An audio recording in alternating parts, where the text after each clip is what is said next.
Welcome to our Liechtenstein Financial Services podcast. In the Liechtenstein Financial Services podcast, we will primarily explore the legal, regulatory and tax perspectives of banks, funds, asset managers and other participants in the Liechtenstein Financial Center, a production of PwC Liechtenstein. I am Patrick Wiech, your host, 11 years of experience at PwC, specializing in auditing and consulting for banks and other financial service institutions. And look, today we have a fascinating topic for our podcast. We are discussing art, wine, cars and much more, but not necessarily as a lifestyle accessoire, but as an investment opportunity. And joining us are two special guests. I'd like to warmly welcome Aurelio Perrucca, the CEO and co-founder of Splint Invest, and kind of welcome him at home as well, because before his entrepreneurial journey, Aurelio spent many years at PwC. So welcome, Aurelio. And we also have our PwC asset management specialist and head of asset management at PwC Liechtenstein, Simon Bandi, with us. A warm welcome to both of you, and do you mind introducing yourself quickly to our listeners? Maybe Aurelio, if you don't mind starting. Yeah, sure. Thanks a lot for inviting me, Patrick, and it's really lovely to be here in Oerlikon again. I kind of missed the office here, and super excited about today's session. Perfect. Simon? Thanks. My name is Simon, and I work for PwC since 2002. Maybe you remind the last podcast with me. So if not, then please feel free to download again and listen to it again. Perfect. So you see two specialists at PwC and two specialists in the topic of asset management. And I suggest we'll dive into the topic. And Aurelio, what are alternative investments and why should we consider them as an investor?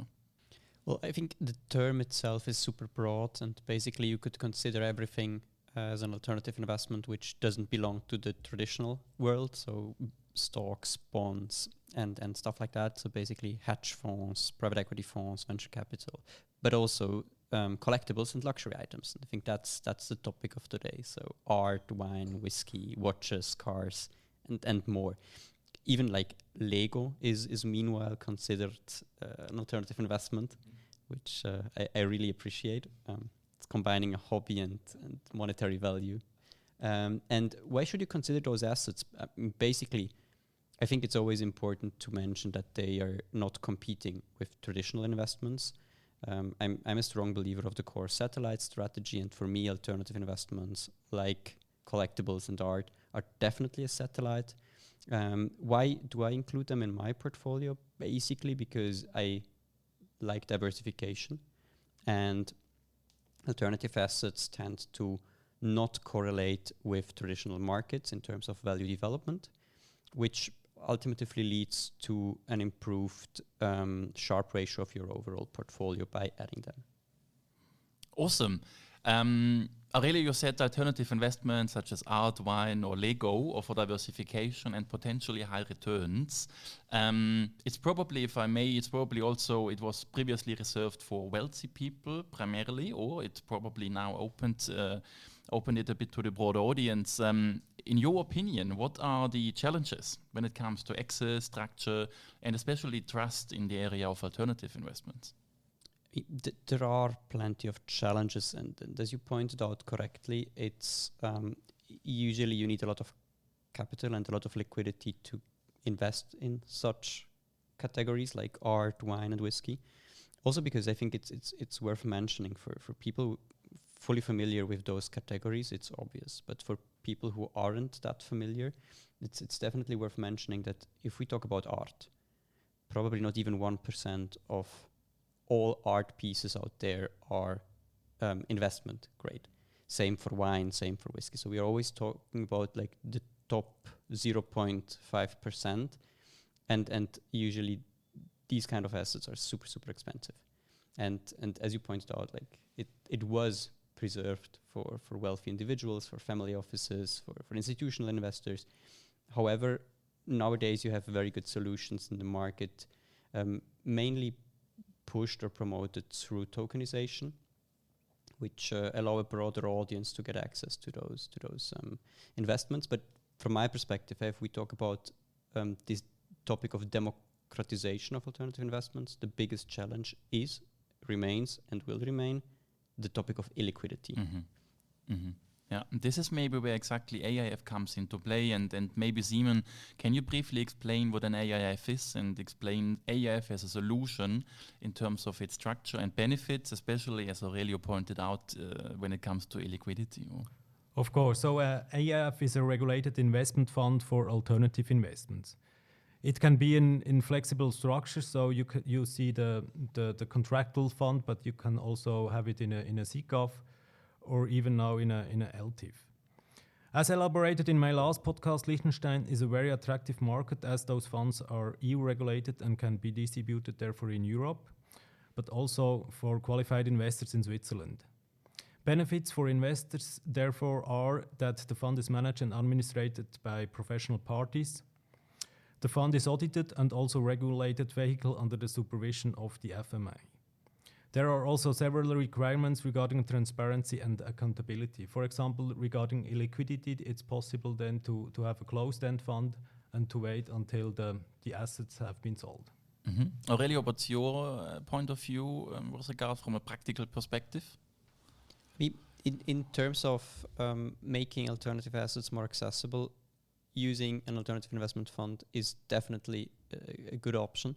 It doesn't solve fully the problem of illiquidity, as Simon pointed out. Like, if the underlying asset is illiquid, probably the fund will remain the same way illiquid.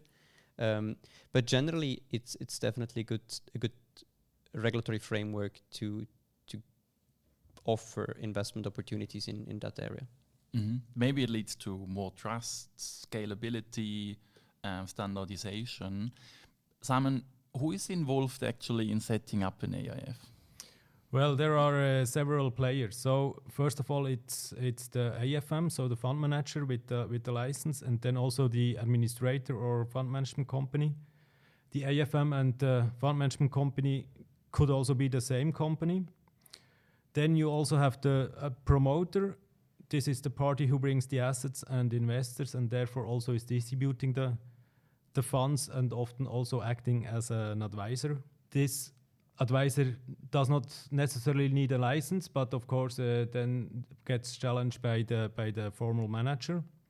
Then you also need a custodian bank, a regulator as the FMA, and of course the auditor. Yeah.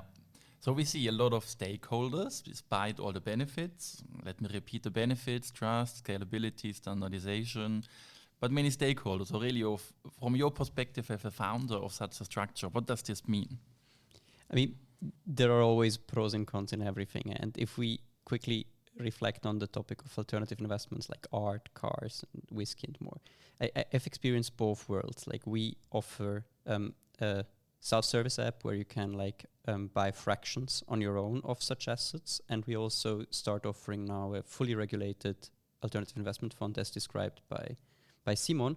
Both options have pros and cons, but definitely the pros on the alternative investment funds are the regulation and the trust which you can have into the whole organization.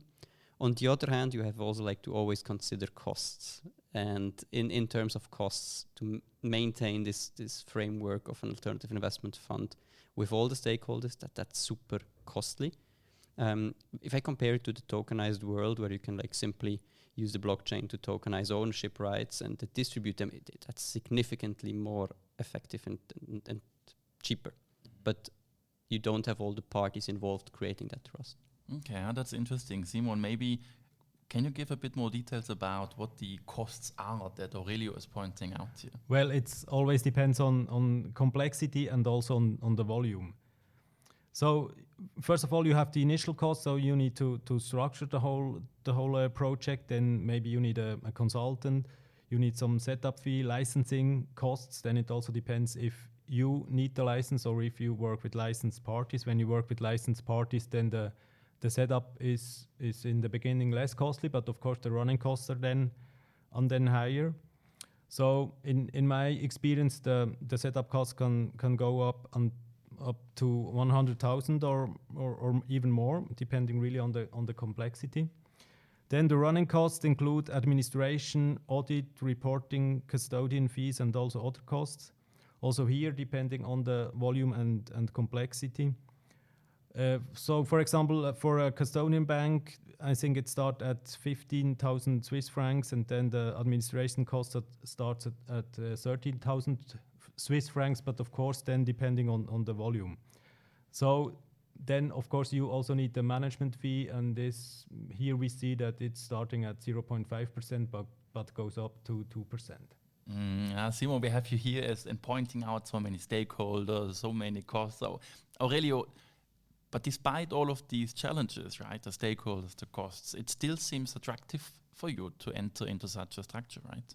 Oh yeah, totally. And as Simon pointed out correctly, like the key to success is volume, because by scaling such a fund, you can distribute the minimum fees and the fixed costs through more volume and make it more attractive fee-wise.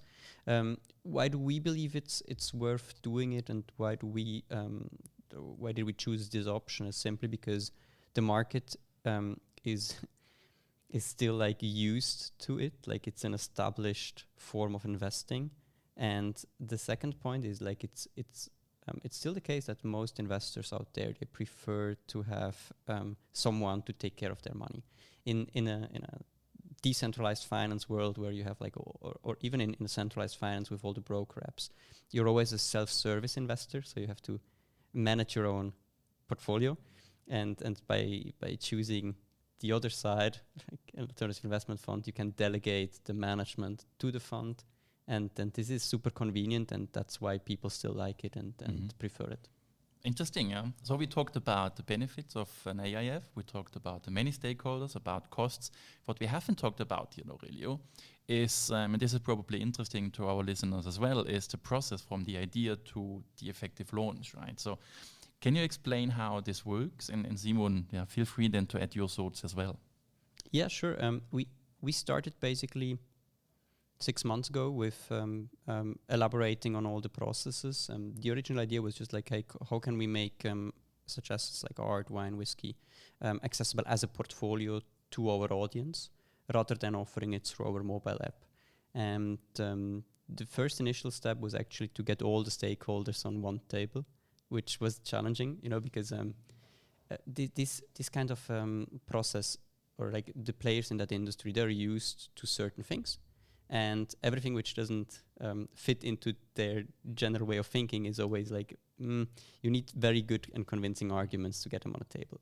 And our topic of making physical assets accessible through an alternative investment fund was, we are not the first party trying to achieve that, but many failed. So it was like a topic which already had some negative thoughts around. So we really invested a lot in coming up with a good concept of how to make it happen, and it convinced the stakeholders. It convinced the custodian bank. It convinced the fund manager. And once we had all on the table, we started to really shape everything in detail, ending up with, I would say, a very solid framework and legal setup. And now we're in the middle of the process of finalizing the fact sheet. And once this fact sheet is final, it's going to be submitted to the FMA. And then I think the fun part starts, because I'm expecting a few iterations before ending up with the final fact sheet. And the next step will then probably be to start distributing the fund. Maybe to add from my side, what's written in the law is that the FMA needs to approve an AIF within 10 working days. So when you have then a proper setup and of course get approved by all the parties, then I think the end normally is very fast. Of course, when there is a special project, a special asset class, then it also makes sense to contact the FMA quite early. I think they are very open to pre-discuss any investment case, that they are aware when something special is coming then. Interesting, very good, yeah. So Aurelio, what are your next steps, particularly with regards to the structure you're planning? I mean, as I mentioned, we're in the final step on preparing the fact sheet and creating tons of marketing materials, which has to be approved then as well by all the stakeholders, and start to build the distribution channel and the distribution funnel actually. So marketing and sales. Yeah, I think we see generally an increased interest in alternative assets. So the number of AIFs has increased in the last few years, and hopefully we see many more. Yeah, interesting. So, and look, in this podcast, Aurelio as the CEO and co-founder of Splint Invest and Simon as the head of asset management in Liechtenstein explained alternative investments. Yeah, Aurelio pointed out such as Alt, Lego, Vine, offered diversification and emotional value, which were once exclusive to wealthy people only, but had now become more accessible. And the challenges include transparency, illiquidity, and trust. And AIFs, as Simon pointed out, emerged as kind of a solution to these topics. Simon outlined that setting up an AIF involves players like fund managers, custodians, offering regulatory assurance, but is associated with setup and, Aurelio, as you pointed out, ongoing costs and the process from concept to launch. And very good to hear the theoretical part as well as the practical part involves stages like structuring and asset onboarding and takes around 6 to 9 months. Thank you, Aurelio and Simon, for your time today and bring this very special asset class closer to us.